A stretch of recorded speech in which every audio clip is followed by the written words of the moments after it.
अस्सलाम वालेकुम व्यूवर्स, कैसे हैं आप।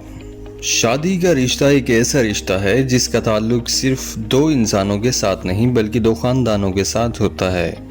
इसके अलावा इसी अज़दवाजी रिश्ते से मज़ीद कई ख़ानदान पैदा होते हैं।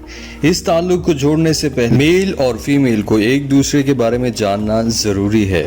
शादी एजुकेशन, फाइनेंस और घर देखकर करने का नाम नहीं। आजकल जदीद दौर है, लड़के लड़कियां फ़ोन या इंटरनेट पर एक दूसरे से बातचीत करते हैं और शादी हो जाती है। ऐसी शादी बेशतर औकात ज़्यादा देर नहीं चल पाती क्योंकि लड़का और लड़की जब फ़ोन की रंगीनियों से निकलकर अमली ज़िंदगी में कदम रखते हैं तो उनको कई मसाइल का सामना करना पड़ता है। शादी से पहले दोनों ख़ानदानों को मिल बैठकर ये तय कर लेना चाहिए कि नया जोड़ा अलग रहेगा या कंबाइंड फैमिली में। लड़की अगर पढ़ी लिखी है तो क्या वो जॉब करेगी या नहीं, क्या लड़की अपने खावन के अलावा ससुराल वालों का ख्याल रख सकेगी या नहीं, या लड़का लड़की को संभाल भी सकता है या नहीं, इसके अखराजात उठा भी सकता है या नहीं, इसको अलग घर दे सकता है या नहीं।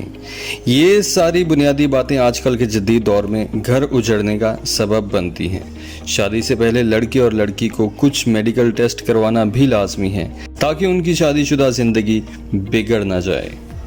शादी से पहले कौन कौन से टेस्ट करवाने चाहिए, उनमें fertility test, blood test, HIV test, जिनसियाती बीमारियों का टेस्ट, HTI टेस्ट। ये वो टेस्ट हैं जो शादी से पहले बहुत ज़रूरी हैं। वीडियो अच्छी लगी हो तो चैनल को सब्सक्राइब और वीडियो को लाइक ज़रूर कीजिएगा। अपना और अपने प्यारों का हमेशा की तरह ख्याल रखिएगा।